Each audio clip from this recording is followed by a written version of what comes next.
What is going on, guys? Welcome back to another video, and in today's video we're going to be jumping into a new mod on the Mustang that I was absolutely not expecting to get. It was one of those mods where I wanted to treat myself because I haven't got a mod in I don't even know how long. I think it was the carbon fiber mirror cats. If you guys haven't checked out that video already, it's been a while, but also at the same time too, I feel like you guys deserve some new content on this channel. I've been doing a lot of overrated videos, what first mods you should get, and don't get me wrong, I love doing those videos, but I feel like you guys love seeing the mod videos that much more. Yes, I do. Now, can I get every mod on this car? Not right now, because I have a lot of plans for the future for this car, and I kind of just got to do it step by step by step, as a lot of you guys would probably understand already. Now let's go drive over to where we're going to be installing these brand new taillights over on the Mustang.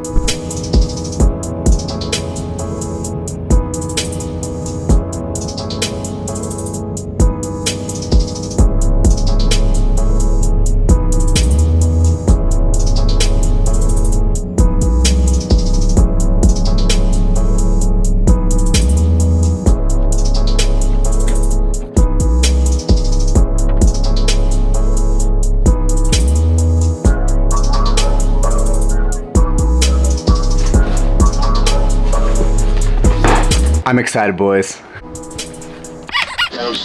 Dinkelberg. Now, I've had this box for about a week now, and it's just been mocking me every single time I look at it. And I've been wanting to open it up so bad, but I want to make sure I give you guys a true raw reaction when I do first look at them. So without further ado, let's jump right into it.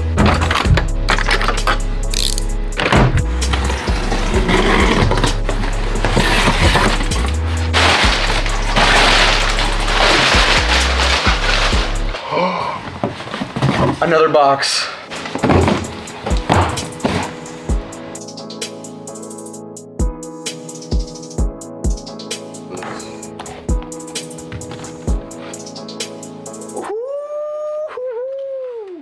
Because what you get out of the box is obviously the light, which I'm going to be super excited about pulling this whole thing off. But also, because I think I opened this upside down, you also get an installation guide, which I'm pretty sure just diagrams, well, that helps a lot. And you get one more thing as well, a pack of mayonnaise. So that'd be kind of nice to have when you get a little hungry. Now this is gonna be the best part of the video, with the exception of when it goes on the car, because we get to peel this thing back and have the smooth satisfaction of what it looks like. Woo! Damn. That is baller. That looks amazing. Damn, that's gonna look amazing. I'm excited to throw this thing on. Now going in a little bit more detail about this third brake light, this is the original one from factory. Now this one looks a tad bit different than the original one that you'd get from factory, because I ended up tinting it out black to match the tinted side marker lights. Now, I felt like it looks great, don't get me wrong, there is nothing wrong with this brake light, it works perfectly fine, it looks great, it blends in with the spoiler, the decklid, the taillights, and so forth, but I think what would look better with the clear taillights is having that third clear light that will match from this one to that one, and also, if you didn't forget about it, that one as well. So I'm excited to see how this whole thing is going to pan out. It's going to look great, it's going to look amazing, and cross our fingers that this thing works the very first time we decide to put it on. This doesn't look too difficult to throw on, and it might be one of the easier ones to do that you could just do right in your driveway. And from what it looks like, there's a screw here, and also a screw right here. So a total of 3 tabs that put screws in. There's also a tab there and a tab there that looks like it kind of locks it in place. So once we put that in, and also clip it in from the back to make sure the light, you know, actually works, we'll be able to have one complete set. How many times do we have to teach you this lesson, old man? Better. And considering I don't have a plastic trim tool, and if I do have one, I have absolutely no clue where it's at, we're gonna have to use a flathead screwdriver to pull up on the tabs on the inside headlighter of the trunk. And also at the same time too, from what I can remember after watching an American Muscle video, is you need a Phillips screwdriver in order to take off that third brake light that's currently on the car right now. So we're gonna bring both just to make sure that we're not having to run back and forth from the toolbox, which I know a lot of you guys can understand because I do it absolutely all the time. I don't know, I'm always a fan of these like little tiny little stubby ones instead of the long ones for whatever reason. I feel like there's more grip on it. Oh, pick your poison. I'm gonna bring 2 just because you never know. It makes it a lot easier when you're lifting up tabs with 2 of them, I found. If you want to remove all these tabs, you could very well do so, but I really don't feel like there's a reason to do that. So I believe there's one right here. There's also one right here. We can see that there's a few along the sides. So what we're gonna do is we're just kind of remove the ones that we feel like we absolutely need to remove and see if we can access this, which I'm pretty sure we're gonna be able to because we can just fold it down if we need enough room.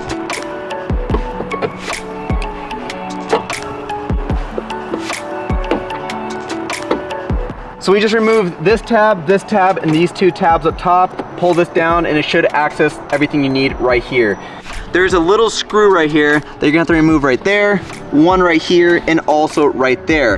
And if we make our way back over to the light, you can see we also have a tab here, and tab here to match the other one that's currently on the car, which we're gonna bring this over because I don't know why I'm gonna have to run back and forth to go grab this thing. And one other really important note you wanna make sure that you do is you wanna make sure you remove this tab, because the last thing you wanna do is rip this whole thing out, which it's really easy. All you have to do is just squeeze the pin, pull down, and it comes out super easy.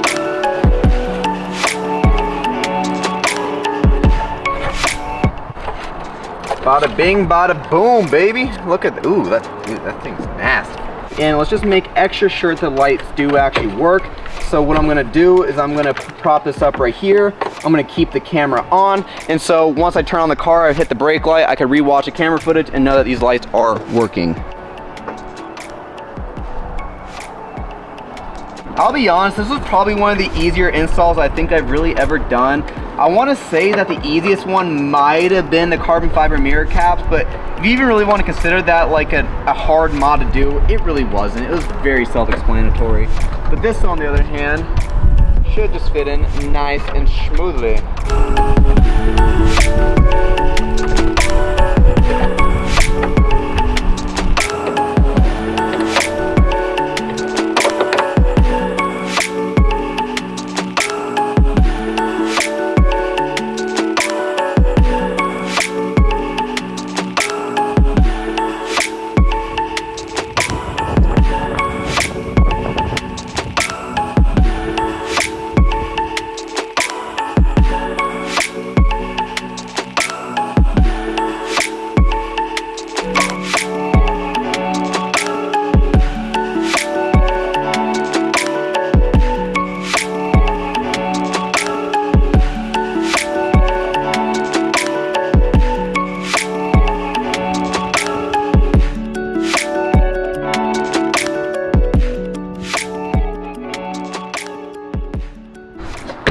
This looks absolutely amazing.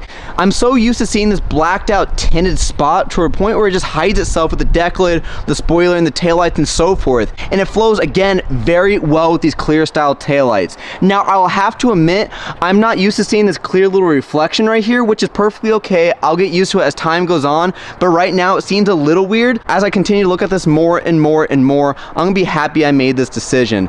And do I think it's better than the factory replacement? I would say that these are about the same so far. But overall, I just feel like the overall appearance of it is a 10 out of 10. The quality of this taillight compared to the last one, I would say is about the same. And as I've learned from this car, I've grown to show a great appreciation of how much I've not only learned off this car, but how much of a great platform it really is. If you do have a Mustang or plan on getting a Mustang, I'm telling you right now, this S197 chassis is one of the best things that you could work on, trust me. The suspension you could do to this car, the amount of exterior mods you could do to this car, the amount of motor mods you could do to this car, you could literally do everything to this car. So if you guys have any comments, questions, or concerns, you know exactly where to leave them, and smash that like button down below if you enjoyed this video or learned anything out of it. Thank you guys all so much for watching today's video, and I will see you guys in the next one.